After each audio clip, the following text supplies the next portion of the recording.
Saade, mina olen Peeter Liiv ja minu külaliseks on Juuli Anna. Tere kõigile või? Ja meil on selline kaugseanss siin, me ei ole koos ninapidi, me paneme otse läbi nutika ja arvuti siin, kombineerisime. Ja avateemaks ma mõtlesin, et võtame kristluse ja ma loen ette ühe oma teesi, see oli vist eile, mis ma panin oma gruppidesse Facebookis, selline provokatiivne tees, mis kõlab niimoodi, et eestlase taipamatus kristluse suhtes on hämmastav, liiga kõva pea, liiga uhke mina, liiga suletud süda, liiga kange vein. Ja see tekitas ka mõningat kommentaariumi kohe, sest see oli mõeldud niimoodi provokatiivsena. Ja ma kõigepealt küsingi Juuli Annalt, et kuidas see väljakutse talle hetkel tundub, et siis hiljem arutada juba sügavamalt, et kuidas siis seis tegelikult on. Ja küsimus on siis, et kuidas eestlased on taiplikud või taipamatud kristluse suhtes ja mis mina arvan selle teesi kohta? Just, kui taibukad nad sinu arvates on ja kuidas sellega meil seis on? Ma arvan, et eestlane üldiselt vist on küllaltki kibekeelne kristluse suhtes ja ma arvan, et millegipärast, kui sa seda ette lugesid, nüüd just selle salvestuse ajal, sest ma enne ka teadsin seda tsitaati või seda teesi, aga praegu, kui sa seda ette lugesid, mul tuli silme ette lihtsalt üks nimi ja see on, tema esindab natukene seda kelle kohta see provokatsioon käib ja need kaks nime on Kersti ja Kaljulaid ja ma arvan, et tema on küllaltki kinnine kristluse suhtes. Arvestades seda, et ta Marko Reikopile ütles eelmise aasta lõppu mingisuguses röstris, kus Marko teda veidi tõustis, et aga sa kirikus üldse ei käi ja siis Kersti Kaljulaid ütles, et aga ma käisin küll, ma käisin seal sõdurite sellel mälestuspäeval ja ma käisin vabariigi aastapäeval ja nii edasi ja selle aasta oli vabariigi aastapäeval ta siis. No sa väitsid, et eestlane on suht kibekeelne kristluse suhtes, et mis võiks olla selle põhjuseks või põhjusteks? Seda on päris raske hinnata sellepärast, et tervel Euroopal on küllaltki sarnane kristlik taust, küllaltki samamoodi nagu meile tuli Saksamaalt see Saksamaa kaudu, ütleme, reformatsioon, aga enne seda Taanist kristlus. Väga raske on öelda, miks eestlane on sekulaarne. Aga no ma võin pakkuda omalt poolt, mis siin kommentaarides tuli juba välja, et on kaks põhjust. Esiteks see, et siis kui kirik muutus Roomas riigikirikuks 390. aastal, eks ole, Konstantinuse ajal, siis ta muutus üsna vägivaldseks oma ristisõdadega, eks ju, oma tule ja mõõgaga, et see on nagu sügavalt eestlases sees, et meie oma usk sai kannatada seeläbi ja oma riiklus ja kõik see, algas see niinimetatud orjapõlv ja teine on muidugi see, et selline sektantlik kristlus, mis tuli meile suure hooga peale põhjasõda, raske aeg oli, eestlased oli väga vähe järele jäänud, arvatakse, et kuskil 100 000 või 200 000 ainult, eks ju, 21 aastat kestnud sõda ja vist mingi katk või koolera tuli ka veel sinna otsa, nii et rahvas oli üleni põlvili ja siis tuli hernhuutlus või siis vennaste kogudusliikumine peale põhjasõda, mis siis võitis ära kogu Lääne-Eesti ja saared ja nagu öeldakse, et kõrtsid muudeti palvemajadeks ja kirikulugu muidugi väidab ka, et sellest sündis ka hiljem meie rahvuslik ärkamine, sest et rahvusliku ärkamise suurkujud olid enamasti siis vennaste koguduste nii-öelda tegijate dünastiatest. Nii et luterlus tuli, protestantism tuli muidugi varem, võib-olla 16. sajand, siis oli mingi vastu protestantism veel või vastu reaktsioon, reformatsioon katoliku poolt. Nii et see vaikselt tegelikult kogu aeg tuli nii-öelda kõrvalt. Nii et kommentaariumis öeldi, et see, et muutus Roomas riigikirikuks, aga see fakt kehtib absoluutselt terve Euroopa kohta. Ja teine, et tuli risti ja tulemõõgaga. See kehtib kõikide Baltikumi ja nende maade kohta siin ja need igasugused need Ukrainad ka seal vahepeal ja Skandinaavia ju kindlasti. Ja teine on siis vennaste liikumise väide. Vennaste liikumise kohta, mida ma tean, on see, et see on küll hea, sealt tekkis ärkamine ühelt poolt, aga teiselt poolt see väga palju tekitas sellist, et nüüd on selline piibli lugemine, nüüd on selline Kristus, nüüd on selline mõtlemine. Tegelikult see surus väga palju eestlaste enda seda identiteeti alla, mida Kristus tegi selles mõttes natukene igal pool, et see, mis oldi, natukene läks nagu pahaks, et see taarausk või mis iganes oma päikseusk oli, läheb natuke rohkem põlu alla. Ja nüüd õige teema on siis see, mis me kirikus teeme. No eks vennaste liikumine tõmbas seda kindlasti maha, ma olen kuulnud seda tugeva väitena. No eks see konkurents oli ravimise ajal niikuinii algusest peale ka, kui katoliku ordud tulid siia, siis nemad tegelesid ka ju taimraviga ja nad hakkasid konkureerima kohalike taimetarkadega. Ja teine asi oli muidugi see Euroopas, et kuna rahvastik kasvas, siis öeldi niimoodi, et esimene poeg siis sai päris selle talu ja teine läks siis, ma ei tea, kloostrisse või linna ja kolmas läks sõtta. Ei olnud kuskile mujal enam minna, vallutati uusi maid siis, et see nagu ära paigaldada, see kasvav rahvastik. Ja vennaste koguduse puhul muidugi oli see, et esmakordselt talupojad, need nii-öelda harimatud matsid võtsid kätte ja hakkasid ise piiblit tõlgendama ja jutlustama ja korraldama jumalateenistusi ja seal kujunesid muidugi oma jutlustajad ja need asjad. Aga kogu see kanooniline preestrite kast visati lihtsalt kõrvale, eks ju. Ja loomulikult see jutlustamine ja kogu see professionaalsus oli algul väga algeline, aga see kasvatas kindlasti sellist iseseisvat mõtlemist ja iseseisvat jumalatunnetust. Et siit ma näen loogilist sidet nagu selle rahvusliku ärkamisega hiljem. Et ilma selleta, muidugi piibel enne seda juba oli vist tõlgitud eesti keelde mäletamisi, kuigi ma täpselt ei oska seda väita. Aga jah, aga sektid on meil häälekad, eks ju? Ja nad torkavad rohkem silma oma missionitööga ja tänava missioniga ja eestlane, kes on suht ratsionaalne ja selline endasse tõmbunud ja individualistlik, ilmselt selline stiil ei sobi. Et see on võib-olla kuskil lõunamaades või Venes või... Seda võib küll öelda. Nii? Seda võib küll öelda, et viimastel aegadel on need Jehoovakad ka nagu tagaplaanile tõmmanud. Selles mõttes, et ollakse lihtsalt väljas, et nad ei käi nagu kolistamas uste taga. Aga selles mõttes ma olen näiteks tegelenud müügiga ja kui ma räägin Eesti ülemusega, siis ta ütleb mulle, teen eesti keeles müüki, siis mulle öeldakse, et eestlane on selline, et ta on reserveeritud, ta ei soovi, et talle tullakse sisse ja öeldakse, mida ta peab ostma, kas ta peab midagi tegema. Eestlane ei soovi, et talle müüakse. Siis kui ma teen soome keeles müüki, siis mulle öeldakse, et soomlane on selline rahvas, kes ei soovi, et talle müüakse midagi, ta ei taha, keegi talle helistab, kedagi teda tülitab, keegi teda tülitab, ja kui ma teen sama asja Ameerikas, siis öeldakse, et ameeriklane on selline inimene, et ta kõigepealt uurib sinu kohta internetist ja ta ei soovi, et sa müüd talle, Kas nüüd kristlusega on samamoodi ja usunditega on samamoodi, et ma võin pidada seda eestlaslikuks identiteediks, et eestlane ei soovi, et talle surutakse peale.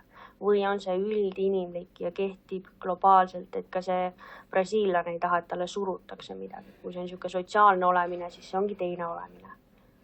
See, et keegi on sotsiaalsem, ei tähenda, et talle meeldib, et talle näiteks usku või müüki või võrkturundust peale surutakse.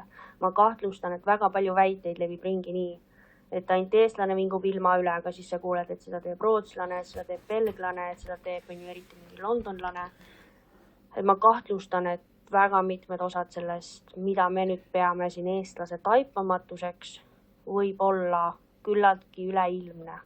Aga mille pärast eestlane nüüd siiski on sekulaarsem, meil on statistikat selle kohta, Rootsi ja võib-olla Soome on ka siin kuskil eesotsas. Ei, Soome ei peaks olema, Soome on küllaltki luterlik. Aga et mille pärast nüüd see eestlane on taipamatum? mille poolest alla on, sest et siin Euroopa on täis neid riike, kuhu tuldi risti ja sõjaga, samamoodi ju Inglismaad ja need ju võeti ka roomlaste poolt üle. Kõikidel on mingid omad sellised kummalised saagad selle kristlusega, et kellelgi ei ole sellist, et vot, et ma nüüd, No ma ei tea, mulle tundub, et näiteks Vahemere maades on kristlus väga orgaaniline. Alates Kreekast oma Aatose mäega, mis on võib-olla Idakiriku üks selliseid kantse, ja Hispaania, Itaalia, see on läbi imbunud, see on vanad katoliiklikud maad, Poola. Rooma osad vaatas. Jaa, loomulikult. Jaa, loomulikult. Aga ka Poola ja isegi Vene, ka Vene rahvuslased on selle vastu, et neid kristjaniseeriti seal 10. sajandil, eks ju, kogu see Veeda pärimus, mida nüüd lahti kaevatakse.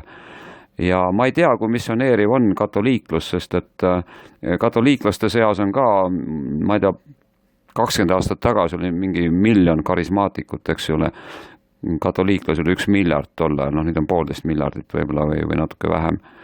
Neid salliti seal, tähendab, neid ei kuulutatud enam ketseriteks, neid ei aetud välja, eks ole.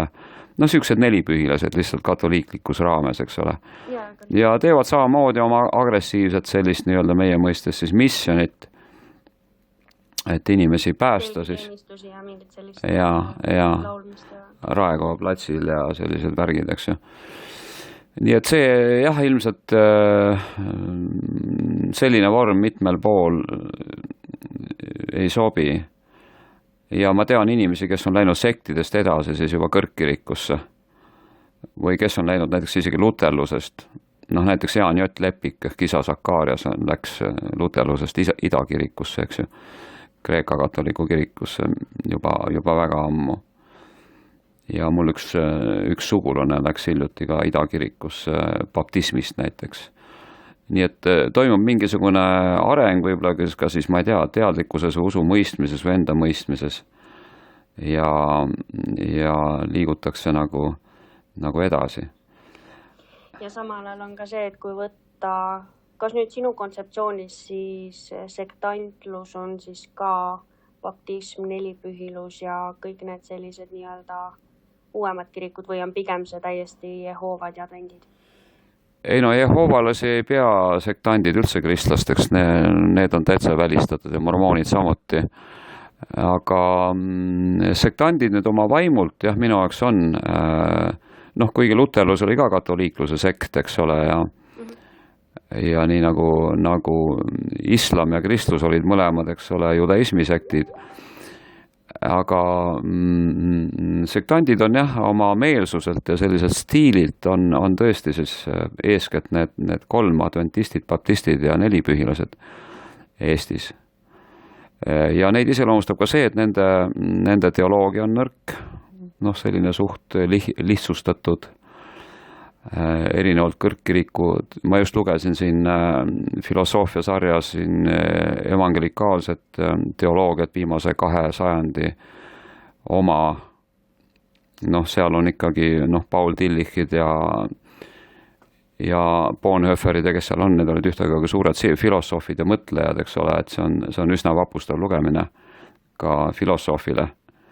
Nii et see annab hea pildi, milline on kõrgkiriku arusaam üldse usust ja Jumala pildist ja kõigest sellest, et need on hästi erinevad arusaamad.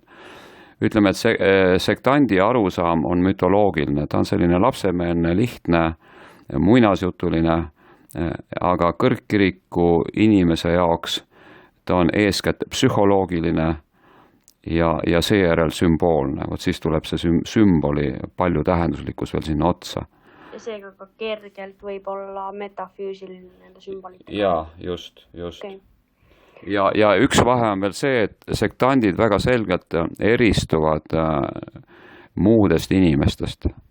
Nad tõmbavad nagu terava joone, ütleme, kristlase ja inimese vahele, kes ei ole kristlane. Seda võib küll vist üsna mitu kuulajat kinnitada. Jah. Nad on nagu kuskil omas subkultuuris kuskil ära, eks ole. Ja samal ajal kõrgkiriku inimesed, noh, võtame näiteks, nad on ka suured ühiskonnategelased, võtame Eestis näiteks Einar Laigna, võtame Toomas Paul, eks ole, võtame isa Vello Salo, eks ole, noh, võtame Uku Maasingu, eks ole, kes oli üks Eesti suurimaid erudiite, kes oli Vanatestamendi teoloog ja kristlane ja kes otsis ka eestikeelset kristlust ja noh, leidis seda, määratles mingil määral, öeldes, et eestikeelne kristlus võiks olla selline ilukeskne, loodusilu eeskätt, noh, sest noh, omal ajal üks sõna oli nagu ilo, et minu jaoks see seondub, et see oli see rõõm, mis tekib ilust või sellest esteetilisest katarsisest. Ja minu jaoks, kui me räägime armastusest, siis minu jaoks ilu on alati enne armastust. Et miks kunst tekitab võimsaid armastuse tundeid, sest ta on nii kaunis, ta on nii ilus. Noh, muusika ja film ja kõik see. Et seal polegi isegi mitte niivõrd see eetika või kõlbelisus esiplaanil, vaid seal on lihtsalt see esteetiline kogemus, eriti jah, muusika puhul, mis on üks võimsamaid kunstiliike. Aga huvitav, kas siis sellest taipamatusest, kui avastatakse, et see sektantlus ei toimi, kas sellest siis ongi peamine suund nüüd ütleme nii-öelda kõrgkirikusse, mida sa nimetasid siis idaks ja ongi Rooma kirikuks. Ja teine suund ongi siis, et katolik ja ida.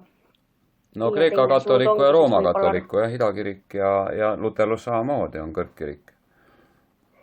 Aga et siis ongi, et üks variant, et liigutaksegi neisse katolik, luterlik või siis ida ja teine suund on siis see, et liigutakse sellisest tavalisest kristlusest, mida siis võib nendeks sektantlusteks nimetada, sellest siis näiteks esoteerika suunda rohkem, kus on siis on mingi law of attraction ja mingid selliseid teemasid. See, kuhu suunas ärkamine saab liikuda. Ei, see on välistatud. Igasugune esoteerika on sektantidel täiesti välistatud. Kuhu nad liiguvad? Kui inimesed sektandi kiriku inimesed hakkavad saama teadlikuks, et nende ärkamisviis on kas liikuda kristluses, süvakristluses suunas või siis nad juba imbuvadki kirikust välja, sellepärast et nüüd nad liiguvad selle nõnda nimetatud New Age'i ja kõige selle juba reikigi, ma ei tea, ei, nad lihtsalt kukuvad välja kristlusest.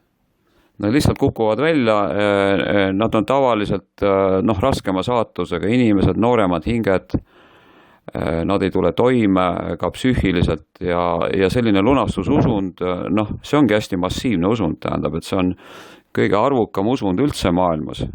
Ma ei oska öelda, kas kristlus on kõige arvukam oma, ma ei tea, 1,5–2 miljardi liikmega.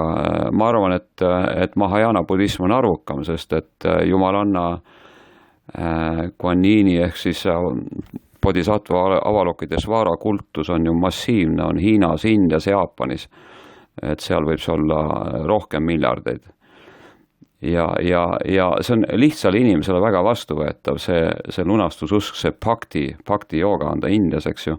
Et see, et on lihtsalt armastav Jumala pilt või Jumala kuju või Jumal, eks ole, kes siis sind hoiab, sind kannab, sind maagiliselt toetab, sind lunastab nii-öelda raskel hetkel.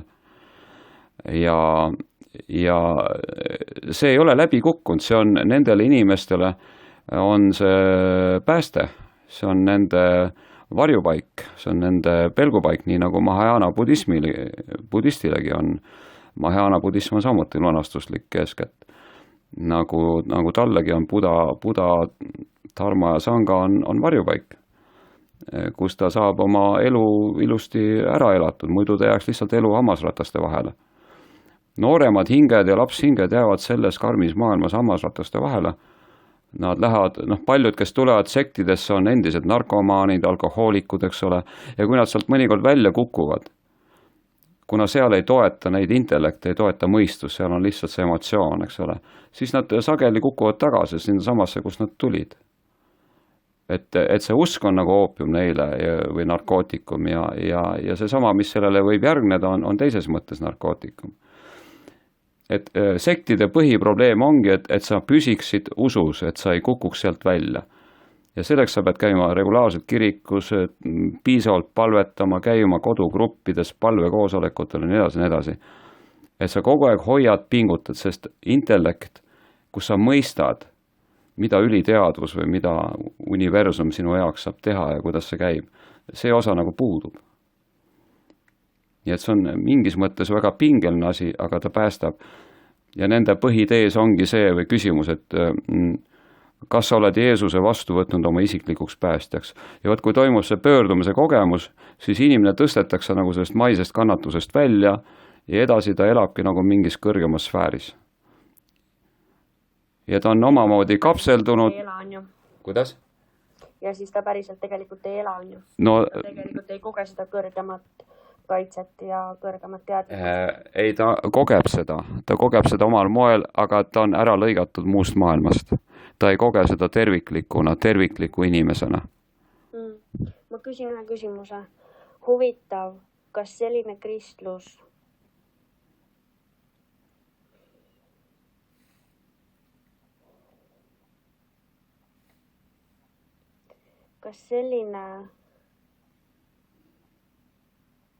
mul oli küsimus, aga ma pärast lõikan selle koha välja, ma arvan, et saadame see faili.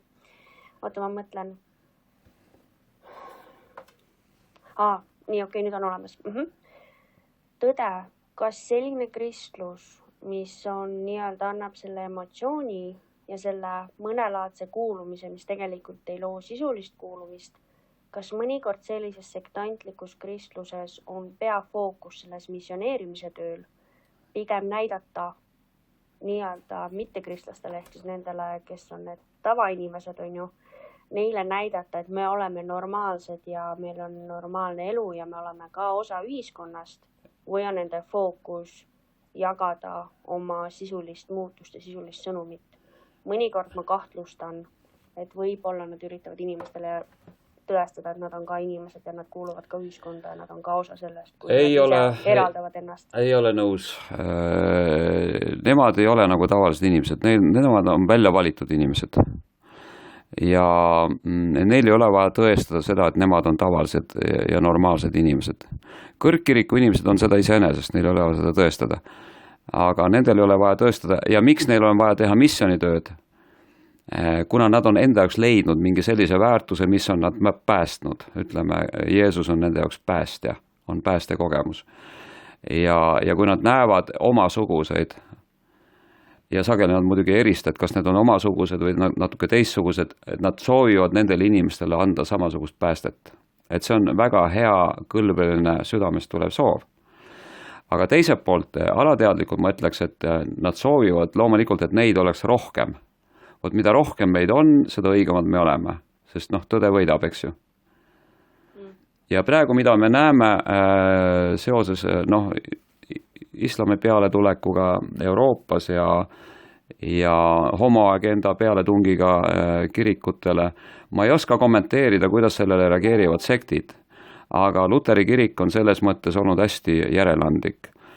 Katoliku kirik on lõhestunud kaheks, ühelt poolt siis homoagendat toetav ja üldse uusliberalismi toetav paavst, eks ole, ja teiselt poolt konservatiivne tiib, mis mõistab selle paavsti hukka ja kogu tema poliitika, mida siis Eestis esindavad näiteks siis Objektiiv, eks ole, portaalidest ja siis muidugi sihtasutus traditsiooni ja perekonna kaitseks. Need on konservatiivsed katoliiklased. Nii et seda ma vastaksin siis, et miks nad teevad missionit ja kas nad püüavad olla nagu teised.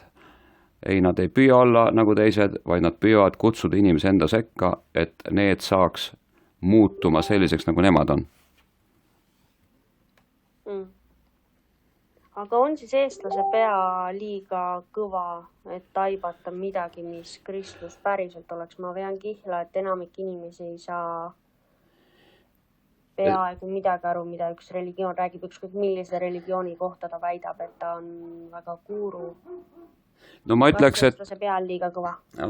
et eestlane taipab joogat või budismi kergemini ja paremini, sest nad on lihtsalt ratsionaalsemad.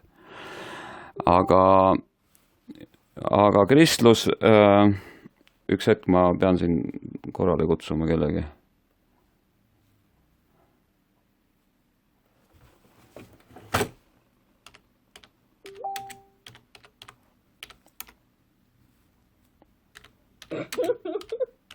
selle koha saab välja lõigata.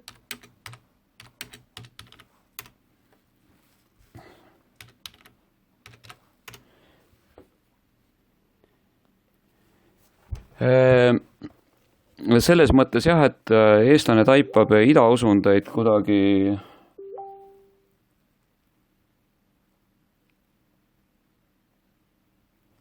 Jesus Christ.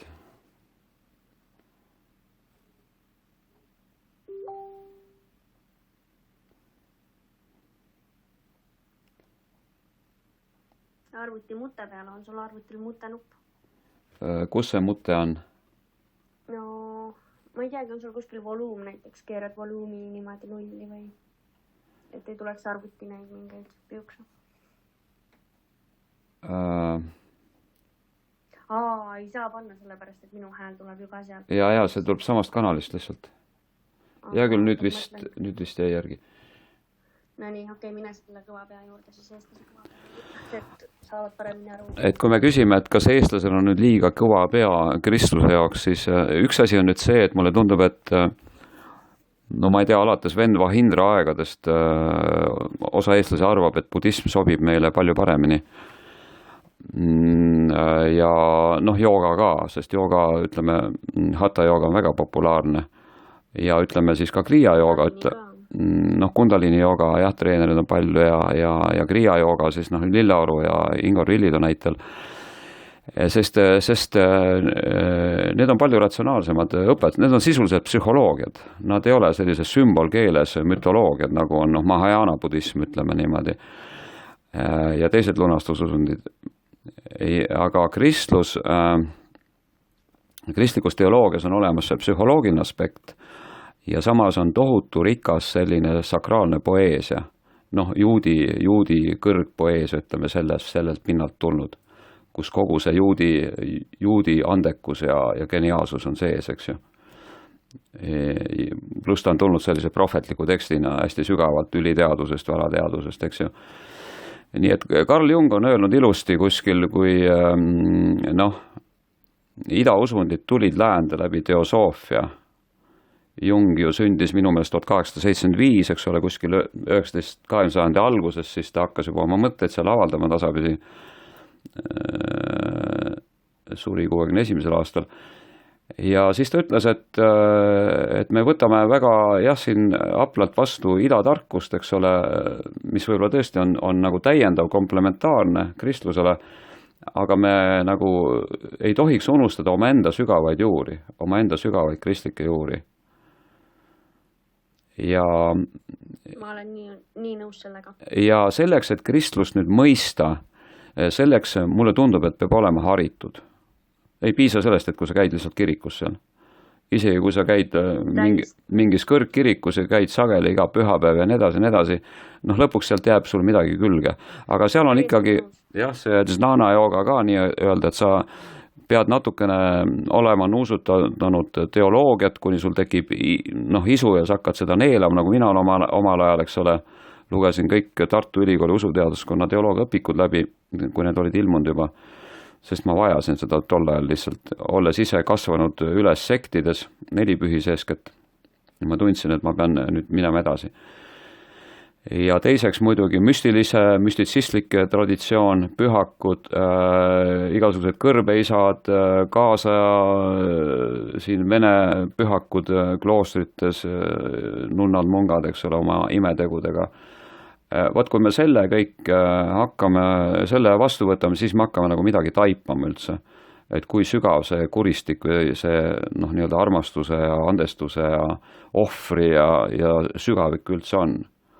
Ma olen täiesti kindel, et lihtsalt kirikus käimisest ei aita mitte kellelegi.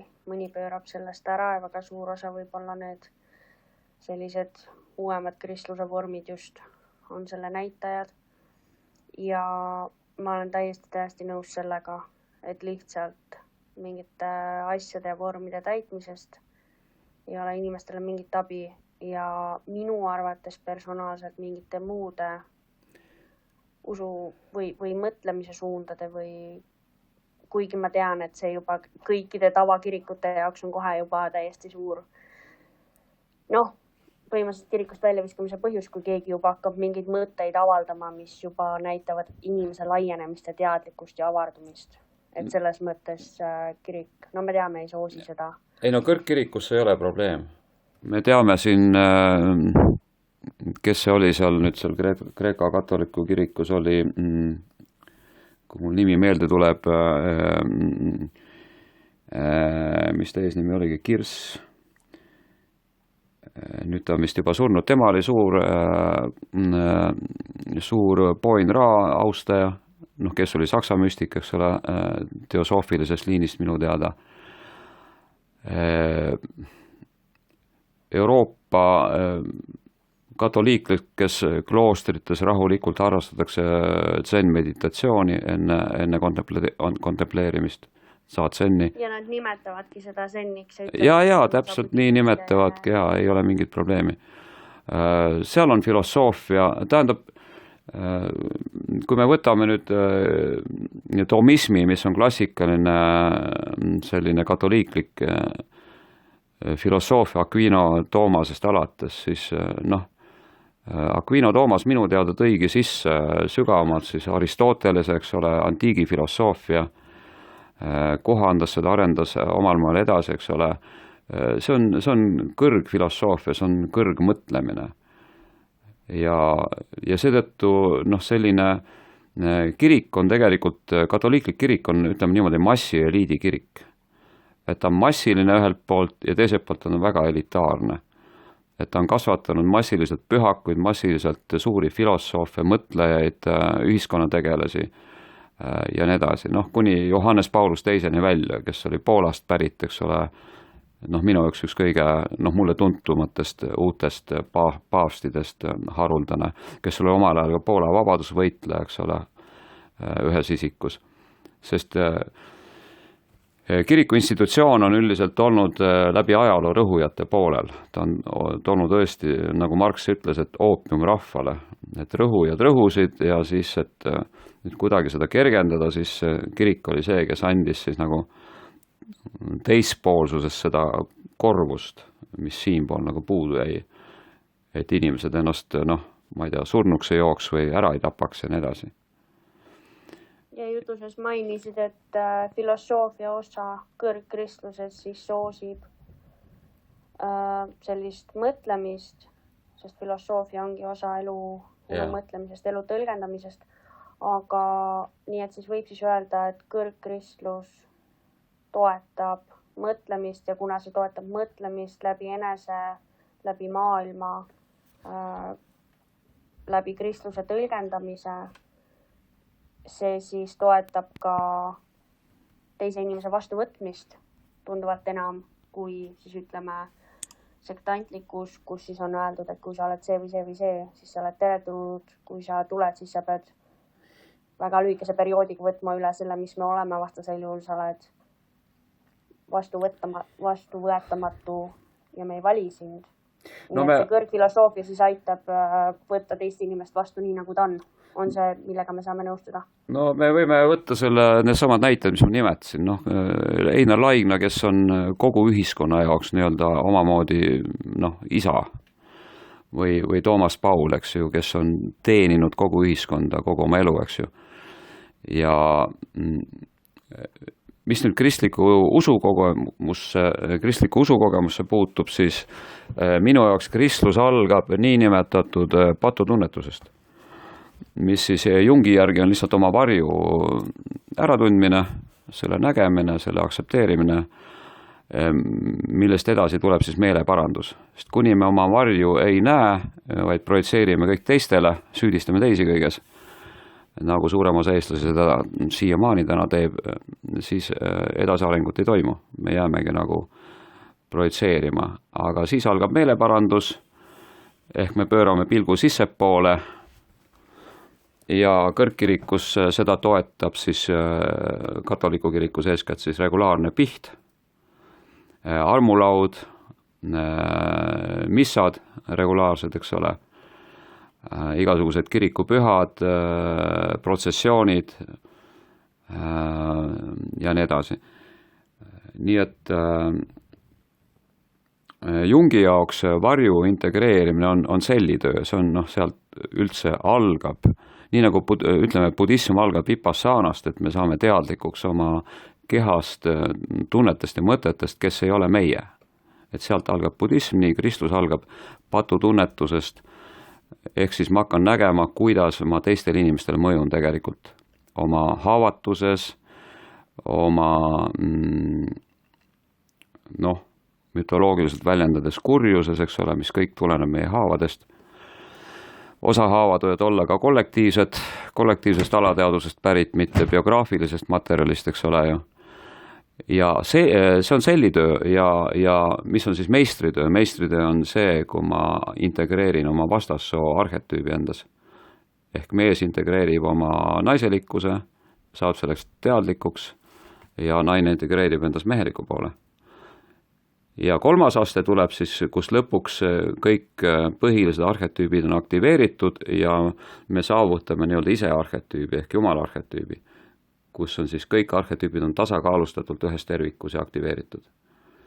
Aga kristlus alustab sellest varju integreerimisest kõigepealt, varju avastamisest kui sellisest. Ma mäletan, kunagi oli üks tuntud missionär Erlo Stegen, vist Nelipühiliinis, siis ta läks Lõuna-Aafrikasse missioneerima suulusid, keda tollal oli seal kuskil 8 miljonit, väga iidne rahvas, väga võimsate pärimustega. Ja siis oligi nii, et tohutu vaimne ärkamine, mis seal algas ja paljud nii-öelda kohalikud šamaanid ja nõiad nii-öelda ja mustad maagid langenud sellesse patutunnetuse olukorda lihtsalt karjusid, et kas on veel mingit päästet kuskil, sest korraga nad nägid, millist kurja nad olid teinud inimestele, oma võimukaaslastele ja nii edasi. Ja siis muidugi Jumala arm tuli ja kattis selle kõik. Et see oli hästi võimas.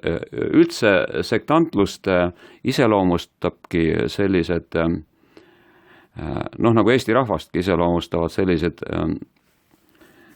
ükskord sajandis selline ärkamine. Et oli rahvuslik ärkamine, ütleme 1870-ndatel, siis oli, eks ole, laulev revolutsioon 1980-ndatel ja järgmine tuleb jälle 100 aasta pärast vist. Et me oleme ka natuke selles mõttes nagu sektandid. Et me uinume, laseme endaga teha 100 nalja ära ja siis äkki, eks ole, tekib selline affektiivne seisund. Ja siis me rebime kõik puruks, mis vähegi pääseme välja, eks ju. Ja nii on ka sektantluses, et need ärkamised, suured ärkamised, need on ajaloos hästi teada ja neid on eri kohtades, muidugi eri aegadel. Aga nad on ka teatud rütmilisusega. Oleviste ärkamine oli kuskil minu meelest Eestis. Eestis oli oleviste ärkamine oli baptistlik ärkamine, see oli minu teada kuskil 1970-ndatel vist. 80 oli ka kindlasti. Jah, võimalik. Nii et üle terve Nõukogude Liidu sõitsid sinna inimesed kokku usklikud, sest seal olid nii võimsad tervenemised ja muud imed. Inimesed pöördusid, said nii-öelda päästetud ja tervenesid. Tekkis sul mõtted? Ja ma mõtlesin selle peale jutu seest, et kas patutunnetus ja liiga kõva pea on vist vastand sõnad, et kas eestlasel takistab patutunnetusele tulemist ka uhke mina näiteks. No uhke mina... Kas see on mingi barjäär, et ma ei saa minna sellepärast, et mulle hakatakse ette laduma, mida ma valesti teen? Ja, tähendab inimese ego, kes ei ole oma varjuga veel tuttav, ta ei kannata selliseid asju. Et teda tullakse, ma ei tea, õpetama, et keegi tuleb teda õpetama. Omal ajal, kui tõlgiti inglise keelde zen-budistlikke tekste, üsna kuulus autor oli jaapanlane vist. Ja siis oli ka see probleem, et lääs ei võtnud vastu esimese hooga, et mis asja, et keegi tuleb idast meid siin õpetama, massitasandil ühesõnaga. 1800 midagi. Ei, see oli hiljem, see oli 1900. Kas see oli nüüd, see oli peale sõda juba, peale teist maailmasõda. Okei, see on päris hiline. Ja siis tuligi nende nende loengute või mis vormis ta oli mäletamisi tuligi zen-budism, ütleme, läände. Noh, Ameerikasse kõigepealt, hiljem ka Euroopasse, eks ole.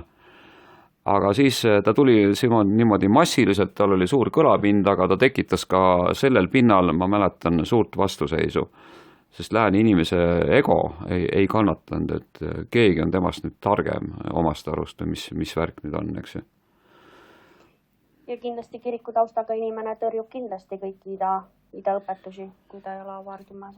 No sektandid niikuinii, kui me vaatleme kristlikes gruppides, Facebooki gruppides, siis see on igapäevane nähtus, et kui sa mingi kõrvalisega sinna sisse sõidad, siis sa oled New Age ja siis sa oled, ega nad ei erista tegelikult New Age'i sellist pealispindsust ja tegelikku müstitsismi ja tegelikku teoloogiat ka, ütleme.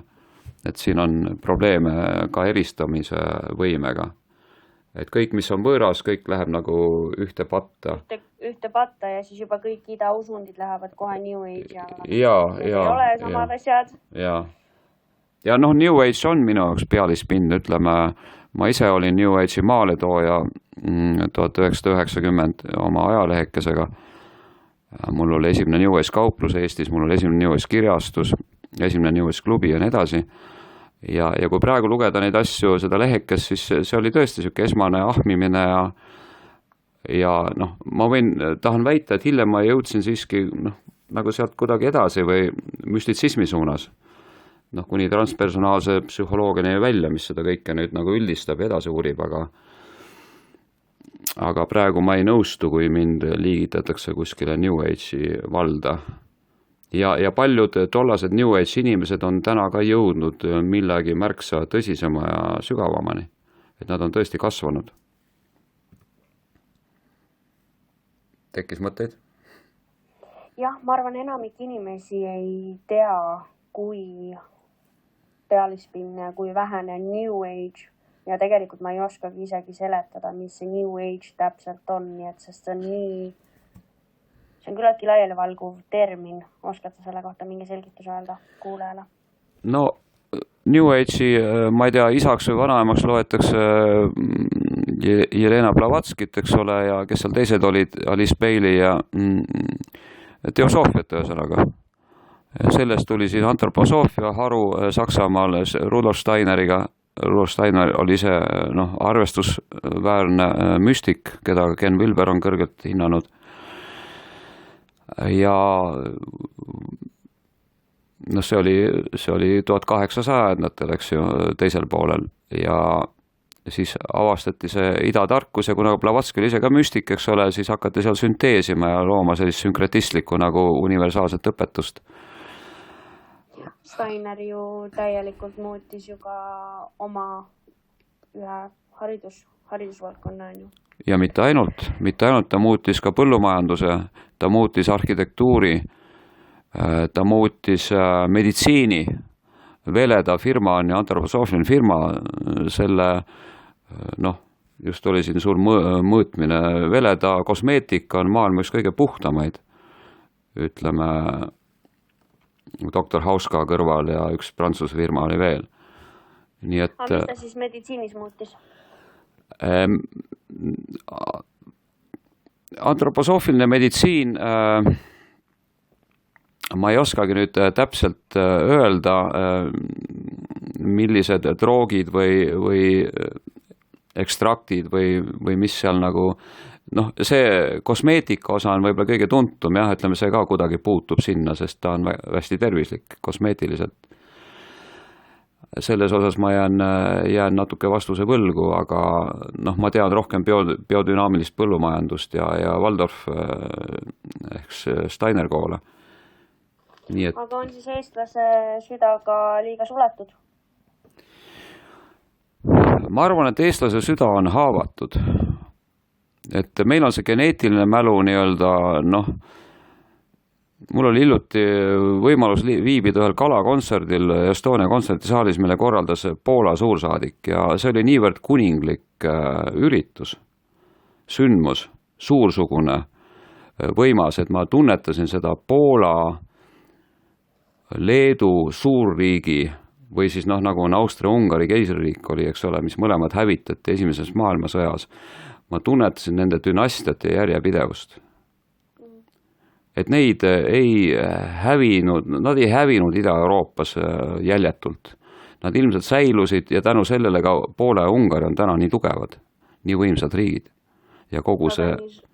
Nii suured nagu sõprusriigid on küll. Noh, kogu Visegrad on, seal on veel teised Ida-Euroopa riigid, idaslaavlased, aga neil on jah, säilinud see oma rahvuslik kese. Nad ei ole lasknud mingisuguseid korruptante võimule, eks ole. Need olid vahepeal küll, aga need löödi sealt minema mõlemas riigis. Liberaalide aeg oli seal suht lühike. Poola on ikka väga aktiivne sõnavõtja tõesti. Täiesti julgelt ütleb välja ja Ungari on väga mitmed immigrandi teemadel täiesti. No nad ei ole lasknud mingeid immigrante endale sisse, nii et nad väga kõrgelt hindavad oma rahvuslikku kultuuri, suveräänsust ja on valmis ka Euroopa Liidust lahkuma, kui vaja. Poola on juba sellega ähvardanud, et kui minnakse nende kohtu institutsiooni kallale Euroopa Liidu poolt, siis nad lahkuvad. Aga see selleks tähendab, et noh, nad on mõlemad head, näiteks Orban... Eestlasel siis puudub see kuninglikkuse see juured või? No meil on jah, see orja ja nii-öelda müüt, et 700 aastat orjandust. No, kui ma rääkisin kunagi Kalle Elleriga, meie maosu Grand Old Maniga, siis ega see asi nii hull ei olnud, et eestlastel oli küllaltki võtmepositsioon linnades, kaubanduses, linnade juhtimises ja nii edasi tol ajal kaupmeeste käsitööliste seas. Aga ma usun, et midagi on sealt tõesti jäänud, et me ei julge. Noh, leedukad ja letlased on palju julgemad selles mõttes ja ühtsemad olnud. Ja huvitav, kuhu eestlastel see kadus sellepärast, et kui ristisõjad tulid Lätti, siis Läti alistus peaaegu kohe, ütles, näed, meil on siin tugevad semud ja lähme nende Saksamaalt ja Kesk-Euroopast tulevate semudega koos ja teeme nendele igaunialastele rotti ja nad nägid seda vaeva 19 aastat kokku, neile tuli uut väge peale. Eestlased ei alistunud, 19 aastat läks kokku. No, et selles mõttes eestlane oli kuskilt siit aladelt on leitud ka mingisuguseid mongoliitide koljuga säilmeid, on ju, et seda, et kas eestlane tegelikult kunagi päriselt valge oli, seda me ei oska öelda. Ja noh, Indo-Euroopa rahvas on ju, ja samal ajal me ei tea, on ju, kui tugevad me kunagi olime. No me olime ju kõvad viikingid. Noh, Saaremaa oli küll viiking, aga see ongi see, et need on oletused, aga seda, et me läks 19 aastat enne, kui me alistusime omade jõududega ja lätukad kohe kampa lõid, näed, siin on toredad tulevad Euroopast. Et selles mõttes tegelikult eestlases oli see olemas. Ma arvan, et millegipärast tundub, et seda on natuke kadunud, aga võib-olla on parem öelda, et meil on endiselt väga palju sitkust selle asemel, et fokusseeruda sellele, et mis me kehvasti ja valesti teeme. Et ma arvan, et meil on sitkust, meil on keel säilinud, me oleme maailmakaardil säilinud, meil on see, et meil muidugi euro on, ma ei tea, kas see nüüd siis sitkus või vastupidine näitaja, aga ma ütlen, et selles mõttes, et ma ei taha halada, et seda halamist on hästi lihtne, sellesse halamise nagu mõudi on väga lihtne sisse minna rääkida, kuidas eestlased midagi ei tee. Et me oleme tublid, aga on see süda siis suletud, et sa mainisid seda haavatavust, seda, et mingi vimm on jäänud, on see siis kristluse vastu või on see võõrvõimu vastu või on see võõrvõim ja kristlus ju segunenud nüüd, sest eestlased teadsid kristlust enne ja siin oli kirikuid ja pühakodasid enne, kui tuldi tule ja võlgaga. Ei, no mul millegagi oli meil kirik olemas. Siin, kas see oli üks küla, mis selle nimi oli? Võimalik, jah. Sõna üks algas see kirik, nii. Mul meenub see Maarja Vaino artikkel, mida nüüd Markus Järvi sealt tsiteeris ühes oma Objektiivi saates, et ta kirjutab, et milles meie orjameelsus väljendub selles, et kui midagi on kuskil saadaval, noh, pool laokil niimoodi, ütleme, et meil on võim käes, me saame võtta. Nii nagu üks seltskond on võtnud praegu Eesti peaaegu lagedaks metsadest. Teinud oma jokkseadused, eks ole, ja lihtsalt julmalt paneb niimoodi lageraied ja kus hävib kõik. alustaimestik, loomad, linnud, kõik kaovad sealt loomulikult, rääkimata puudest. Siis see on orja mentaliteet, et ma ei mõtle nagu homse peale, sest ma ei tea, mis homme tuleb. Ma olen ori, täna ma olen elus ja täna ma võtan nii palju, kui võtta annab. Ma krahman kõik ära. Ja pole minu asi, mis minu lapsed või kes seal veel kuskil, eks ole. Et see on nagu üks moment, mis ta tõi väga eredalt esile. Ja teine, mida ma rõhutan, on see, et me oleme lasknud hävitada oma tõelised liidrid, kes olid tõesti südamega asja juures, on olnud südame asjaga juures. See algas juba esimese vabariigi ajal, kui hävitati vapside liikumine. 34. See oli südamega riigi juures. Ei olnud. 4 tonni eest riigi. Ma ei tea, mitme tonni eest ta müüs, aga see oli ebaseaduslik riigipööre, Pätsi-Laidonen riigipööre 12. märtsil 1934. Ja sealt peale väidetamisi Eesti muutus ka aktsiaseltsiks, registreeriti siis kuskil Ameerikas seal ära ja vapsid, ma ei tea, 400 inimest pandi vangi või 600, eks ole. Ja nende presidendikandidaat oleks ilmselt võitnud valimistel, enne seda oli väga, väga võimas põhiseadus vastu võetud, maailma üks eesrindlikumaid. Juba seal me ei osanud kaitsta oma tõelisi liidreid. Hiljem me ei osanud kaitsta näiteks Tiit Madissoni, kes on olnud tõeline patrioot, eks ole. Ja võib-olla ka mitmeid rahvarinde juhte, kes oleks võinud rohkem head teha meile. Ja viimane uuring näitas siin, ma raadiost kuulsin, et eestlane väga hoolib loodusest, aga ta ei liiguta selle nimel lillegi. Ja prügi on ikka maas. Küsimus ei ole selles, et prügi on maas, vaid küsimus on isegi selles, et kogukonnad lasevad isegi hävitada oma ümbruskonna kogukonna metsad. Nad ei suuda isegi neid oma rinnaga nii-öelda kaitsta. Ja ma ei tea. See kristlusosa siis süda suletud?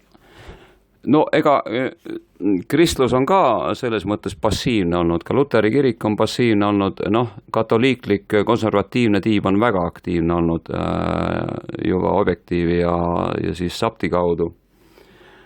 Aga sektid on oma suletud maailmades, neile ei lähe see asi korda, kuni neile otseselt kanna peale ei astuta, eks ju. Ja sektid elavad rohkem nagu ütleme niimoodi taevasse mineku. Nad ongi rohkem nagu eskapistlikud. Nad ootavad Jeesuse taastulekut, nad ootavad sisuliselt surma, et saab siis taevasse ära siit kannatuse orust. Nende jaoks ei ole siin taevast maa peal. Siin ei ole võimalik ehitada mingit taevariiki. Kuigi kristlikus... Seda ütles, Buda ütles nirvana kohta, on ju, nii mitmed usundid. Ja nende jaoks seda ei eksisteeri üldse. No ja, vot idausundid ongi selles mõttes mulle natukene minu jaoks teistsugused, et nemad taotlevad veel radikaalsemat äraminekut puhtasse teadvusesse. Kristlus vähemalt, ütleme kõrgkristlus, ta võimaldab täiega elada siin maailmas, selles kannatusrikkas maailmas, läbi Jumala armu ja läbi lunastuse. Et ta ei põgene sellest maailmast ära, et ta ei taha loobuda nii-öelda ringkäikudest, reinkarnatsioonidest, ta on valmis kandma oma risti läbi selle Jumala abiga. Et ta on selles mõttes hästi nagu naiselik ja kohalolev ja maine ja lääne inimesele minu meelest hästi sobiv meelelaadilt. Et meile ei sobi selline meelt tühjendav meditatsioon, meile ei sobi jooga, meile ei sobi vajrayana, eks ole, kus me läheme ka Jumala piltidest juba edasi selleks, et täielikult lahkuda. Muidugi kristlane tahab minna ka taevasse, eriti sektantide puhul, kuid ütleme selline taevariigi rajamise maa peal teoloogia on kõrgkirikus võrdväärsel kohal tõlgendusena. Et kui inimesed siin parandavad meelt ja nii edasi, me saame ehitada üles ka inimväärse ja kristliku ühiskonna. Et minu arvamuse järgi kõrgkirik seda üldse ei välista. Et ta ei ole asotsiaalne selles mõttes. Eriti kaasajal, kus kirik ei ole mitte niivõrd enam rõhujate poolel, vaid pigem juba rahva poolel. Ja see sõna kange vein selles teesis tähistas siis lihtsalt alkoholi üldiselt, eks ole? No kristluses on selline sümboolika, et noh, vanades lähkrites ei saa uut veini valada ja teiseks vein võib olla algajale, noh, Paulus räägib küll tahkest ja vedelast toidust, et algaja kristlane peab saama algul vedelat toitu, nii nagu imik saab, eks ole, ja siis, kui ta kasvab inimese ja kristlasena, siis ta võib hiljem saada ka tahket toitu. Aga selle võib üle kanda ka veini peale, et kristlus on selle võrra sügav ja müstiline religioon ja rikas ja paljukihiline, et tavainimesel on ta loomulikult esimese hooga liiga kange, et ta peab alustama kuskilt sealt niimoodi äärest näkitsemisega. Ja kui see ei õnnestu, siis ollakse pettunud. Aga selle asemel, et teha läbi need erinevad initsiatsioonid ja läbida need erinevad astmed, eks ole, ja jõuda siis nende sügavamate imedeni nii-öelda, mida Kristus varjab endas. Alkeemia nii-öelda, kristliku alkeemiani, kus meie hing valgustub ja ühineb Jumalaga. Ehk siis meist saavad müstikud. Ja Berdiajev minu meelest väga ilusti ütles, et kaasajal, see oli küll juba 100 aastat tagasi võib-olla, et kaasajal kristlasest saab kas müstik või teda ei saa üldse enam olema. Ja ma olen täitsa nõus sellega.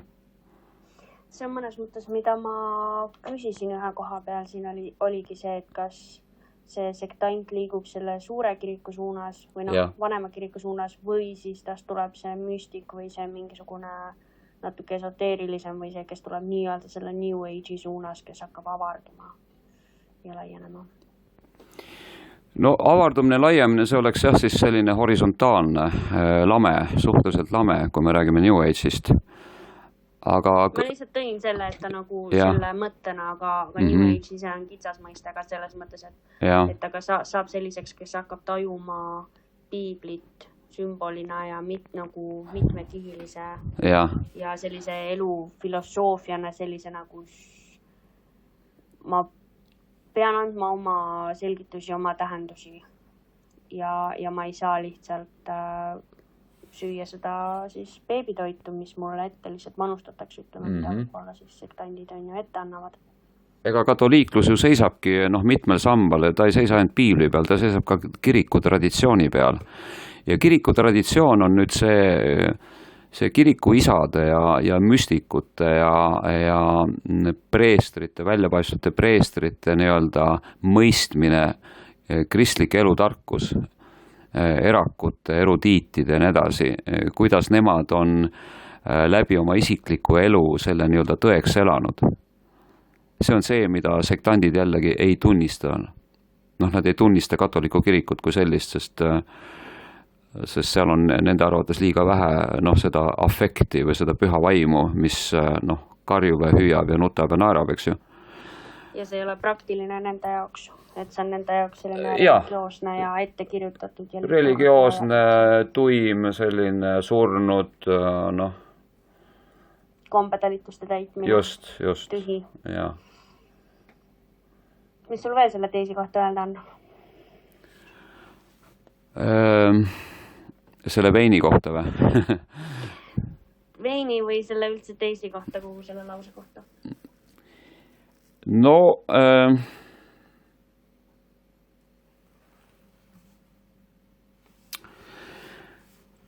Eks see on see, et ega see sügavus on ju kõigis maailma religioonides olemas. Ma nüüd islamit nii hästi ei tunne, sufismi, islami, müstitsismi mingil määral, see on ääretult sümpaatne ja võimas. Ja Haljan Tudam oli ju meil Eesti ainus sufi, nii palju kui mina tean, eks ole, ja ta tõlkis neid sufistlikke tekste ka ja Kahlil Gibran oma prohvetiga kuulub ka ilmselt sinna ja kõik need 1001 öö lood ja kuskil lähevad sinna suunas. Selline müstiline fluidum, aga eks ta ole kõigis religioonides niimoodi, et tuleb kasvada, tuleb võtta aega. Tuleb minna läbi ja mitte kohe kõik ühe hoobiga kiirelt tahta saada. Et siin mingit fast foodi ei ole. Ja seda tuleks mitmele sellisele kiirkurule võib-olla öelda, kiirtoidukurule ja võib-olla kiirtoidu kristlusele, kristlussektile öelda. No ma ei tea, kõige kurvem on see, kui me oleme üldse ilma üliteadvuseta, et me olemegi sellised ratsionaalsed ilma sidemeta. Juhised peavad ees olema, me ei saa muidu hakkama, meil on selline hästi selgitatud ja väike ja täpselt nagu sõna-sõnad, kuidas mida miski piibliraamatus täpselt tähendab, et see selgelt näitab, et me ei näe piiblit kui mõtlemisallikat, piiblit kui filosoofiat ja elu käsitlust. Ja me ei näe kristlust kui valgustumise vahendit, vaid kui represseerimise ja tegelikult teiste inimeste võib-olla selekteerimise vahendit. Ja. No olgu siis see piibel ükskõik milline, aga peaasi, et ta viib meid pühani. No nii nagu pühani viib meile laulupeo traditsioon, nagu sinna viib meie kõrgkunst, eks ju. Et kui on mingi religioossus, sest religioon on, vaata kunst on niimoodi, et ta on elamusest elamusse, eks ju. Ta ei ole sükene nagu järjepidev elulaad. Me võime muidugi iga päev tarbida head muusikat ja nii edasi, see võib meid ülendada, aga religioon on selles mõttes nagu, ta on nagu kanoniseeritud kunst, ta on nagu jäigastatud ilu, et kunst on alati uus, aga kaanonis kõik kordub. See, mis on ennast õigustanud, need arhetüüpsed tegevused, mis manifesteerivad püha ja tekitavad meist püha seisundi, neid lihtsalt korratakse. See teater, see draama, see dramaturgia on sama. Kasutaks kõiki viiemeele, eks ole, vahendeid, ka maitset ja lõhna, mitte ainult häält ja siis visiooni, kõiki kunstiliike, mis on kirikus esindatud. Et sellest on meil nagu puudus, seetõttu ongi, inimestes on palju depressiooni, palju on alkoholismi, ma ei tea, kui palju meil narkomaaniat on, me oleme enesetappude poolest endiselt, eks ole, maailma tipus ja nii edasi. See näitab, et meil puudub side nii-öelda Jumalaga. Jumal on muide väga ilus soome-ugri sõna, mida kristlasedki ei tea, et millest on tulnud, sest Kalle Elleri järgi mäletamisi see tuleneb sõnast jumi, mis tähendab soome-ugri keeltes vägi, kõike läbistav vägi. Pre-animistlik vägi, kõike läbistav vägi. Sellest on tulnud siis näiteks väljend asjal on jumet, jumet. Tähendab, asi on õige. Siin on väge nii-öelda. Jah, siin on vägi. Või jumiõis, mis on maaosuliste üks, eks ole, ehk ristik, ehk siis rukkilill sümbol, eks ole. Vanejumi, mis oli kunstliku taara usus, oli siis viljakuse jumal, sest jumikas tähendas mäletamisi ka fallost, erekteerunud sugutit, ta oli viljakuse jumal, eks ju. Nii et ja Lõuna-Eestis Pekkovist. Jah. Nii et Jumal on väga rikas sõna ja sageli, ütleme, tavaline ratsionaalne eestlane jällegi ka koos kristlusega põlgab selle sõna ära võib-olla. Kuigi see on keeles igal pool sees. Jumal hoidku ja Jumal aidaku ja oi mu Jumal küll, eks ole. Jumal ja kurat on väga populaarsed sõnad siiski meil. Ja teades seda etümoloogiat, ma arvan, et on seda rikkam ta meile nagu tundub. Nii et me peaksime kuidagi taastama. Jah. Et me kuidagi peaksime ühelt poolt me ei Mu jutt jõuab nii palju hiljem kohal. No nii, ütle ära. Et ühelt poolt me ei võta vastu seda, et ühelt poolt kirik näitab meile, mis Jumal on ja teiselt poolt me ei taha kuulda seda kiriku versiooni sellest võib-olla. Jah. sest et tegelikult päriselt on sellel nii palju laiem tähendus, kui keegi tuleb ikkagi päris selgelt, ütleb, et ta ikka teab, mis Jumal on ja mis Kristus on ja mis maailm on ja kuidas asjad toimivad ja kuidas maailm loodi, siis tegelikult natukene läheb pea kohal sihuke häirekell tööle küll, et mis siit veel tuleb huvitavat, on ju. Nii.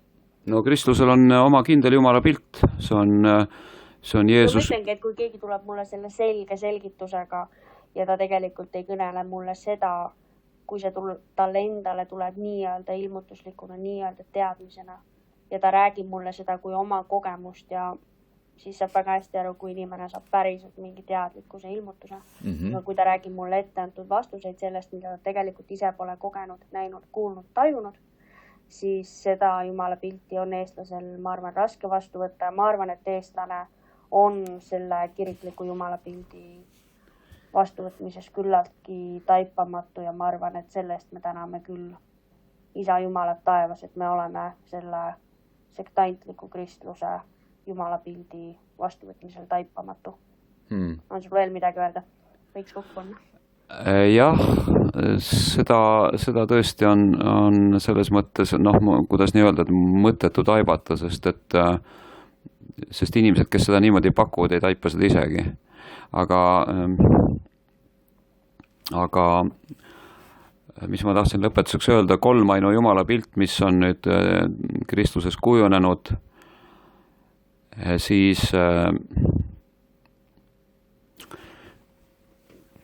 siis ütleme niimoodi, et Jeesus Kristus on siis kujuline Jumal ja siis see kujutu Jumal, see puhas teadvus, see peaks olema justkui siis see taeva isa või see põhjatu vormitu taevas, millele on ka antud isa vorm. Nüüd, kui me vaatleme, 1 10 käsust ütleb, et sa ei tohi teha kuju ega pilti oma Jumalast. Mõte on see.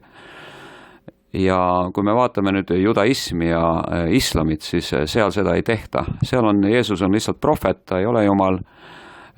Tema kujused ega pilt mošeedes ega sünagoogides ei ole, seal on selle asemel sünagoogides on siis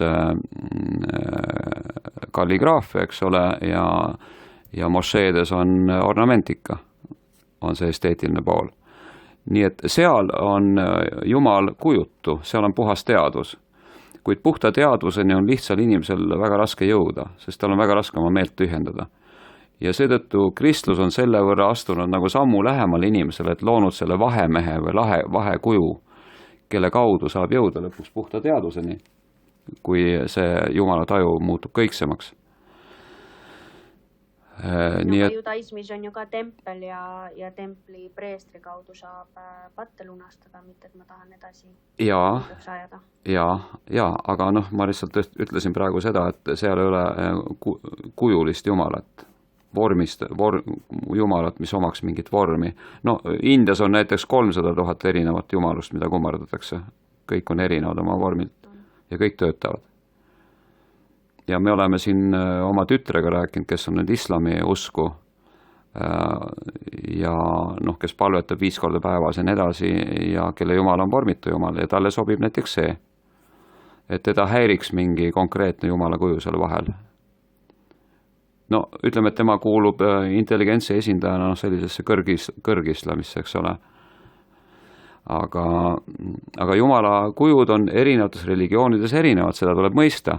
Jumal ise kõrgemal kujul nii-öelda on kujutu, on vormitu. On see puhas teadus, millest need vormid tekivad, emaneeruvad vastavalt siis kultuuridele. Ja minu jaoks kolmainu Jumal on väga, väga rikas Jumala pilt, et me saame kasutada kõiki 3 aspekti seal vastavalt oma vajadusele parajasti. Sest püha vaim on nüüd justkui naiselik aspekt, sest vanasti, ütleme, vanades pärimustes usundites oli nii, oli taeva isa, maa ema ja jumalik poeg, mis siis sündis kevadeti. Et taeva isa seemendas seda maad, siis seal pani ta vilja kandma, seda maa ema ja siis loodus tärkas, eks ju. ja see kristluses otseselt see naiselik aspekt ei ole välja toodud ja seda on püütud kompenseerida Neitsi Maarja kultusega, mis on katoliku kirikus väga võimas. Ja mitmeid kordi, mida teised ette heidavad. ja mitmeid kordi on tehtud ettepanek Neitsi Maarja tõsta kaasjumaluse staatusesse kaanoniga, vastava siis paavsti pullaga, aga see ei ole see nii läbi läinud. Nii et me vajame nii naiseliku kui ka meheliku poolust Jumala pildis, see näitab seda. Ma ei tea, tõmbame siis otsad kokku. Eks siin lahtisi otsi loodetavasti jäi. Mõtteid loodetavasti tekib seda nüüd kuulates ja miks mitte ka kommenteerides ja kuskil jätkates. Kas või siis Facebooki gruppides, jah, meil on müstikupäevik ja valgustunud kristlus on näiteks minu grupid, kus sellel teemal me oleme alati diskuteerinud. Mis sa tahaks öelda Mina jagan kindlasti enda gruppidesse ja ootan kõikide kommentaare, andke tagasisidet ja mille kohta veel soovite, kas minu podcasti või Peetri podcasti ja toome uusi toredaid külalisi teieni. Aitäh teile kõigile! Aitäh teile ja aitäh sulle! Nägemist! Nägemist!